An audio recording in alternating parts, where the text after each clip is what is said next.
Amigos y hermanos, gracias por regalarnos con vuestra presencia y por acompañarnos en este trabajo de vigilia. Ustedes han sido invitados por expresa voluntad de nuestra logia para compartir la información que se ha mantenido oculta durante casi 2000 años y que recién hoy, a través de libros, películas, documentales e impresos, va siendo develada gradualmente. Vuestra elección responde a nuestra firme convicción de que vuestros corazones están dispuestos adecuadamente y que vuestra despierta conciencia otorgará a nuestra ceremonia tradicional el valor que le corresponde, apreciando la importancia de la información que les habremos de compartir. Esta valiosa e inédita información les permitirá conocer de manera directa nuestro trabajo como masones gnósticos, crísticos. Nuestra orden, muchos en el mundo anhelarían que fuera extinguida, y que por gracia y voluntad del Padre y del Vástago, o Verbo, el Nous o Espíritu Santo, seguimos en pie con sus auspicios, y la protección de nuestra Dama, de nuestro Patriarca Juan Evangelista, de los maestros exaltados Sananda, San Germán, nuestro reformador, Cagliostro, Luis Clos de San Martín y Ucamao. Presten atención, amigos. Podrán iniciarse en la elucidación de los misterios de la crucifixión y de la resurrección del Maestro de Maestros, a través del diálogo histórico y simbólico de sus discípulos más cercanos.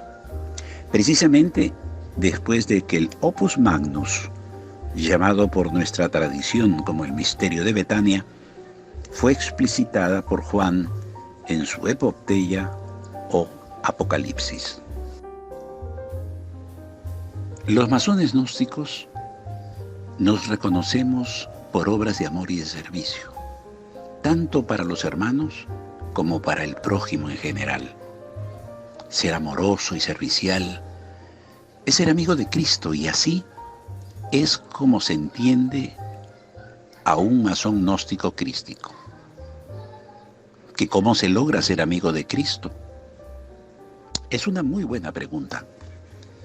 Y lo que nos recomienda la Gnosis es cumplir la voluntad del inmanifestado o aspecto Padre-Madre de Dios Amor, poniendo en práctica lo que nos enseñó Jesús, el Maestro de Maestros. Que apliquemos en la vida la ley de oro, que se obre con los demás como queremos que se obre con nosotros, y que hagamos el bien a todos, incluyendo a quienes se sienten nuestros enemigos. Eso significa pasar del 0 al 1, ser constructor gnóstico cristiano, pasando de muerte a vida por medio de Cristo como camino de liberación. ¿Habéis oído hablar de la piedra cimera?, preguntó el maestro en referencia a la que los constructores no colocaron en el vértice de la gran pirámide en tiempos de su elevación, y que fue consagrada por el Maestro de Maestros como altar o cabeza de ángulo, y cuya enseñanza nos dice que es la puerta del cielo, que Cristo, cuando encarnó, usó como pasaje, fisurando al antiguo encierro y abriendo caminos a la redención, a la liberación, camino estrecho que lleva a la vida eterna, de la que habló el Maestro y por el cual el hombre puede elevarse hasta el cielo, el hogar del Padre. Y es en eso, distinguidos amigos, que trabajamos los constructores gnósticos cristianos, en bosquejar y devastar nuestra propia piedra de imperfecciones, por ignorancias, egoísmos, emociones, hasta hacerla a imagen y semejanza de aquella otra piedra que Cristo estableció. ¿Cuánto tiempo debe trabajar un aprendiz de constructor gnóstico cristiano? 3 años simbólicos, como lo hizo de los 30 a los 33 el Maestro Jesús, y que para nosotros representa toda nuestra vida desde el momento de nuestra admisión a la orden a través de la ceremonia de iniciación. El objetivo como iniciado es intentar construir nuestras vestiduras blancas y alegóricamente hace referencia al cuerpo espiritual o crístico que usaremos después de esta vida para reunirnos con el Verbo en su reino, el reino de los cielos, reconstruyendo nuestra conducta con actos virtuosos de amor y servicio, y elevando nuestros pensamientos hacia la humildad y el dominio de la vanidad. Los constructores gnósticos solemos trabajar a la hora de la luz, porque quien trabaja de día no tropieza, si se deja guiar por la luz que es Cristo. Hermanos y amigos, seguro de estar debidamente a cubierto de la indiscreción de los Pilatos, Judas y Caifases, que ni acechen ni perturben nuestros trabajos, pongámonos de pie para invocar la presencia del Espíritu de verdad, Espíritu que emana de lo inmanifestado y vibra armónico en lo manifestado. Presencia de Cristo emanador y conservador del universo. Espíritu que conocemos y en el que vivimos y que el mundo no quiere conocer ni quiere recibir, porque el mundo, hacedor de obras que no son buenas, prefiere la oscuridad y le da la espalda a Cristo. Hermanos míos, abran el Evangelio en la primera epístola de Juan, capítulo 1, versículo 1. Recuerden que el Maestro prometió: cuando entres solo en tu aposento, o estés reunido con 2 o más, siempre estaré con vosotros. Cierren sus ojos y dispongan su corazón. Juan, nuestro patrono, hermano de iniciación y discípulo por vocación del Maestro de Maestros, confiesa en su primera epístola sobre la palabra de vida, lo que era desde el principio, lo que hemos oído, lo que hemos visto con nuestros ojos, lo que hemos contemplado y palparon nuestras manos tocante del verbo de vida, porque la vida fue manifestada y la hemos visto, y testificamos y os anunciamos la vida eterna, la cual estaba con el Padre y se nos manifestó. Lo que hemos visto y oído, eso os anunciamos para que también vosotros tengáis comunión con nosotros, y nuestra comunión verdaderamente es con el Padre y con su Hijo, Jesús el Cristo. Con los ojos cerrados y tomados de la mano, digamos juntos: así sea. Por favor, tómense de la mano de la forma acostumbrada. Nos hemos reunido el día de hoy para recordar la buena nueva de que Cristo está vivo.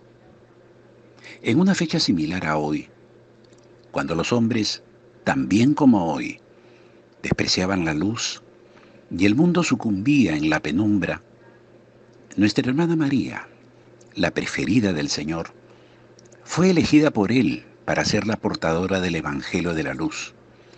Muy de mañana, un día después de la Pascua, y cuando aún estaba oscuro, fue al sepulcro en busca de su Señor y Maestro, que había sido levantado para la gloria de Dios. Cuando llegó, encontró la piedra removida y el cuerpo de Jesús no estaba. Después que Juan confirmó el hecho, se quedó llorando sola y a la puerta del sepulcro. Mujer, ¿por qué lloras? Alguien preguntó: ¿a quién buscas? Alzó la vista y pensando que le hablaba a un hortelano, dijo: ¿Sabes dónde está el cuerpo de mi Señor? Si tú lo has llevado, dímelo y yo lo recogeré. María. Llamó una voz y pudo reconocerla. Era su Señor.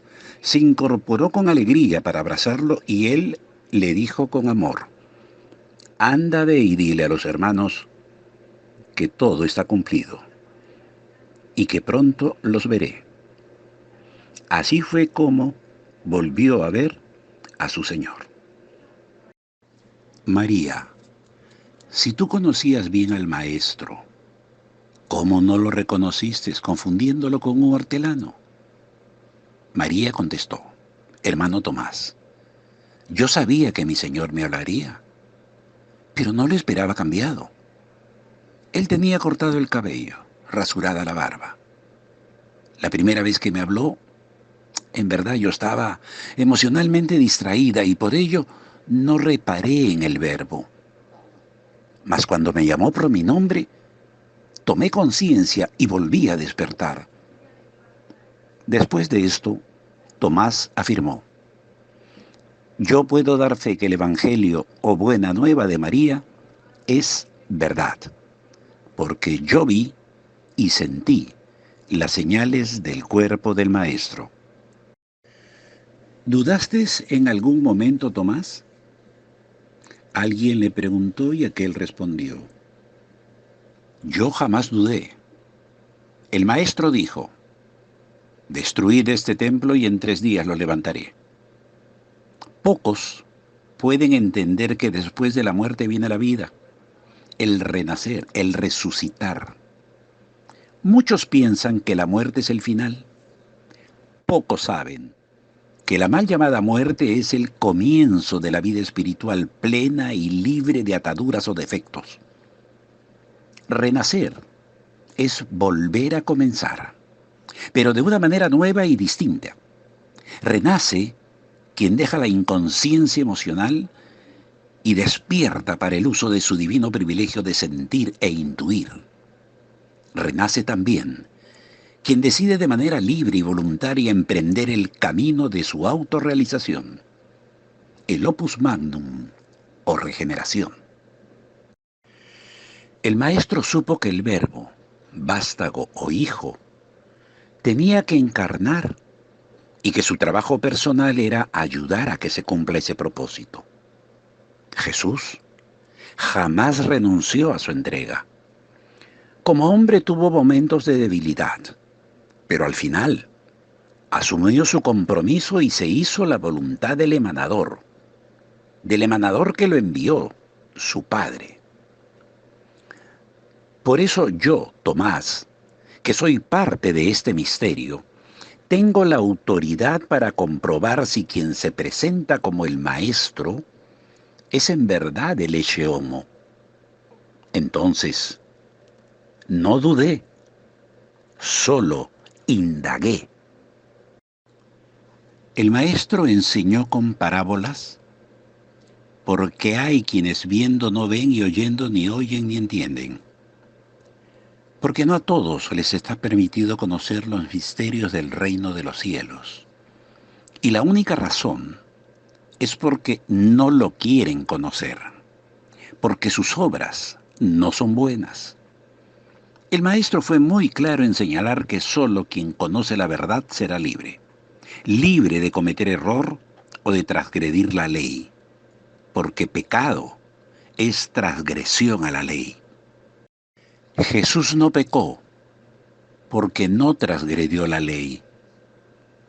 Él vino a proclamar la única ley de Dios, la ley del amor. Ley que no aceptan los que viven con odio, los que adoran a la sombra del desierto, a la divinidad de venganza o a la de los ejércitos.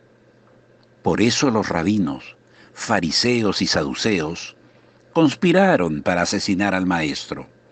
Había que acallar la voz de quien quería despertar conciencia del amor para sustituir el odio y de la verdad para reemplazar a la mentira.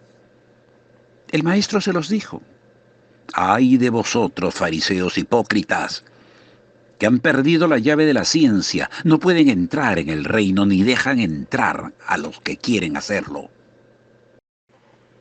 Los sacerdotes acusaron a Jesús porque les había señalado sus excesos y errores. El maestro sustituyó el bautizo judío por la unción crística. Eliminó el descanso sabático. Develó la oración del Padre Nuestro en reemplazo de las insulsas letanías fariseas.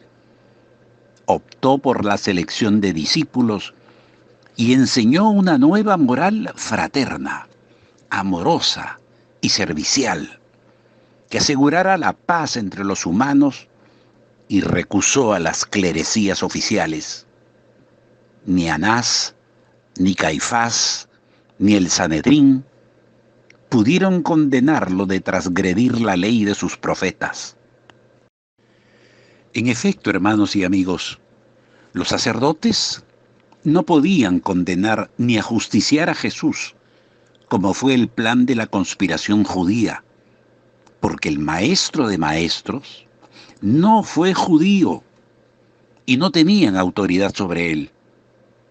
Ante la impotencia de no acallar su voz, que los ponía en evidencia de ser hijos de la oscuridad, del príncipe de este mundo, falsamente lo acusaron ante la autoridad romana como revolucionario agitador, delito que nunca cometió. Fue por ello que Pilato no encontró falta en el maestro, porque no siendo judío, no podía ser líder de los revolucionarios independentistas hebreos, tales como los sionistas, los nazarenos, los esenios, sicarios o celotes. Pilato supo, por su esposa Prócula, que era seguidora del maestro, que la prédica y enseñanza de Jesús era armónica, amorosa, servicial, y que no afrentaba al imperio ni alentaba la insurrección. Pilato comprendió que el maestro era un mártir del fanatismo, una víctima de la ambición, pero aún así él actuó hipócritamente, creyendo que al lavarse las manos borraba la culpa de su conciencia al haber consentido que se ajusticie a un inocente. El Evangelio de Pilato, que por conveniencia la ortodoxia lo denomina también apócrifo, señala que al amanecer de un día como hoy, Cristo se le apareció en sueños tanto a él como a Prócula su mujer.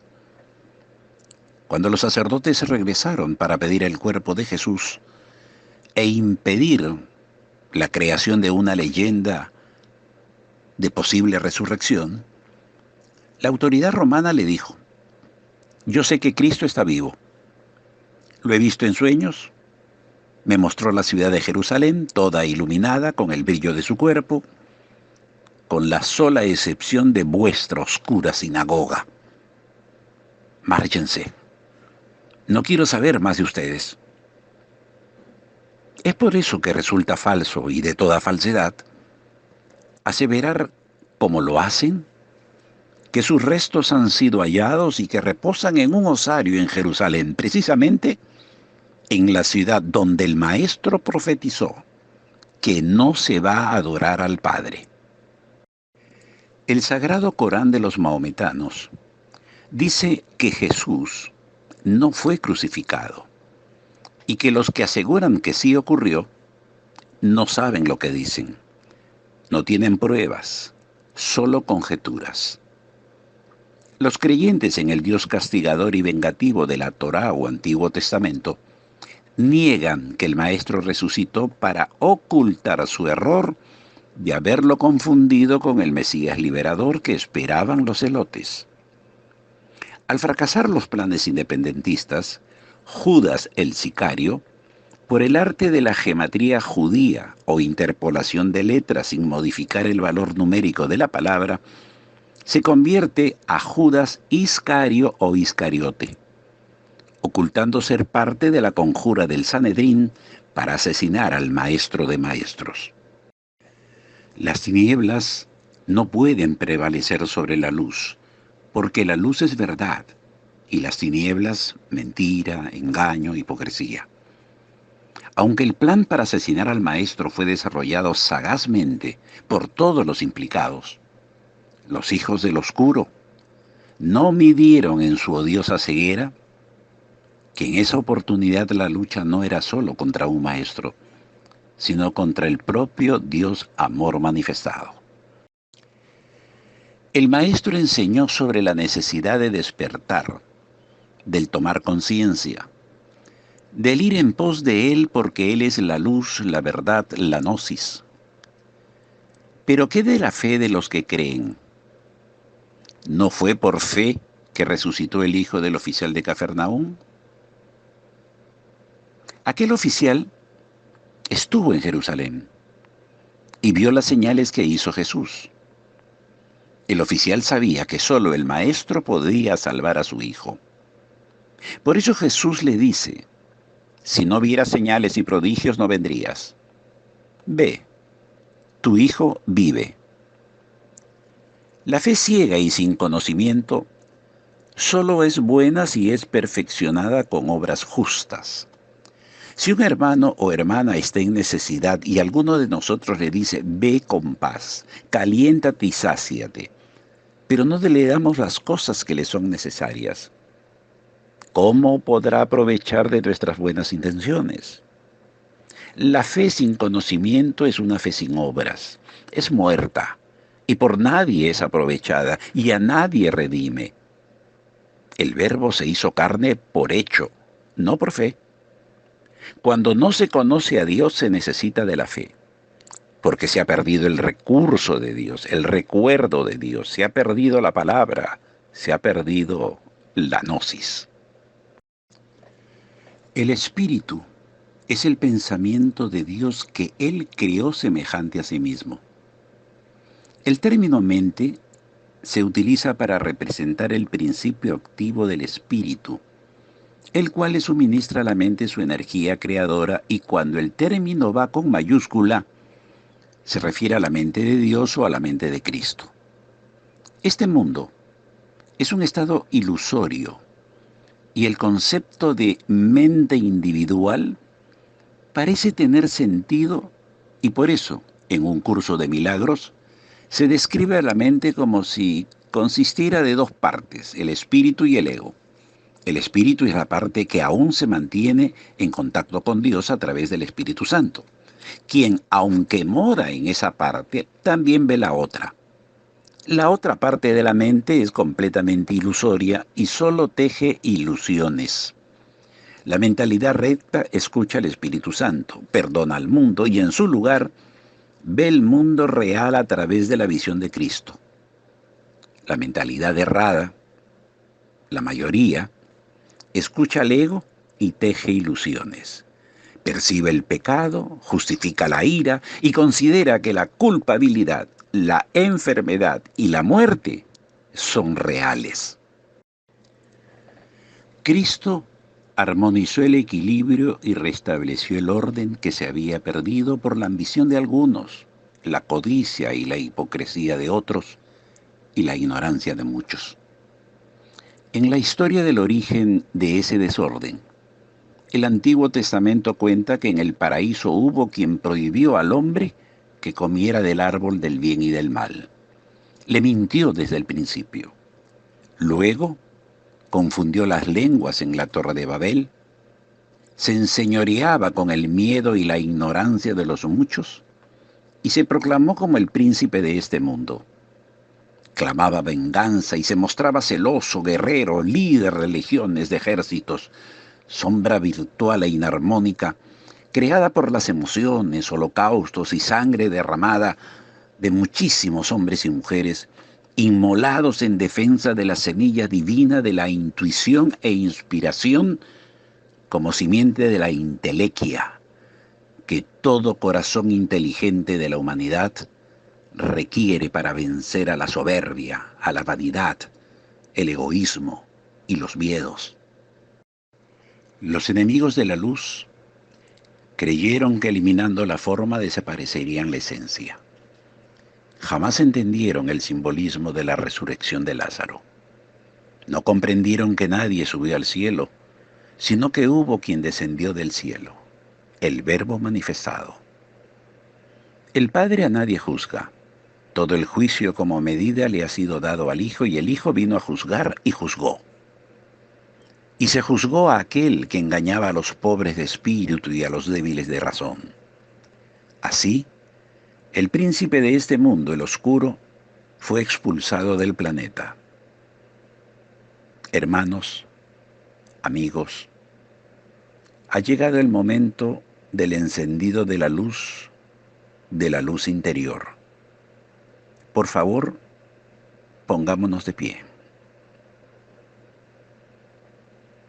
Ahora el hermano encargado encenderá la luz y lo hará en silencio para que todos podamos escuchar la siguiente invocación. Que la luz de Cristo, el Verbo que se manifestó para corregir la ambición del que se proclamó príncipe de este mundo, ilumine nuestra razón. Que la luz de la verdad, de la ley de oro, la ley del servicio y la beneficencia, guíe nuestros pasos. Que el amor de Dios, regalo nuestro de cada día, sea luz y ejemplo para liberarnos del yugo de nuestras emociones y apegos. Todos digamos, así sea. Ahora pueden sentarse. Gracias. El nombre de Jesús es el nombre de uno que siendo hombre vio la luz de Cristo en todos sus hermanos y recordó a Dios. Al identificarse con Cristo dejó de ser un hombre y se volvió uno con Dios. El hombre era una ilusión, pues parecía ser un separado que caminaba por su cuenta, dentro de un cuerpo que aparentemente mantenía a su ser separado de su ser, como hacían todas las ilusiones. Jesús sigue siendo un salvador porque vio lo falso y no lo aceptó como verdad. Cristo necesitó su forma para poder presentarse ante los hombres y salvarlos de sus ilusiones. En su completa identificación con el Cristo, Jesús se convirtió en lo que todos vosotros podéis llegar a ser, el perfecto Hijo de Dios. Mostró el camino para que lo siguieran. Él nos conduce de regreso a Dios porque vio el camino ante sí y lo siguió. Jesús hizo una clara distinción, todavía velada para ti, entre lo falso y lo verdadero. Te ofreció una demostración palpable de que es imposible matar al Hijo de Dios y que el pecado, la maldad, la malicia, no pueden de modo alguno alterar la realidad. Eso no lo olvides. El maestro dijo, de cierto os digo, Moisés no les dio el maná venido del cielo. Solo el Padre puede dar el pan verdadero que baja del cielo, pan de Dios, pan que da vida al mundo. También dijo en el último día de la fiesta, en pie y voz alzada, si alguno tiene sed, venga a mí y beba. El que cree en mí, de su interior correrán ríos de agua viva. Esto dijo del Espíritu que habrían de recibir los que creyesen en él. Hermanos, llegó la hora de la cena de San Juan.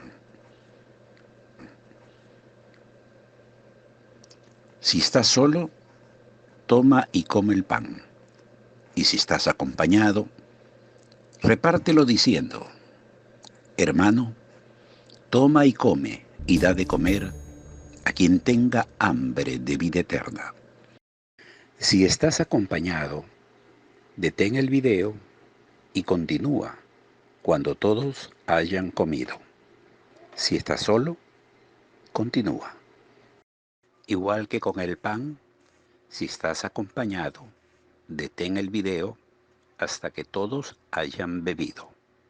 Si estás solo, continúa.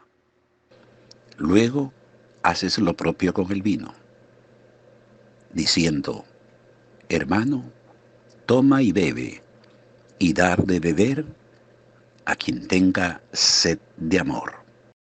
Amigos y hermanos, nuestra celebración ha concluido. Al agradecerles vuestra asistencia, os invito a vosotros, que han participado en directo de nuestra ceremonia por el chat, a hacer uso del mismo y expresar con palabras o escritura comentarios sobre vuestra experiencia. Gracias por su deferencia. Que la paz del Maestro de Maestros los acompañe y que la bendición de nuestra Dama, el Nous o Espíritu Santo, esté con vosotros, ahora y siempre.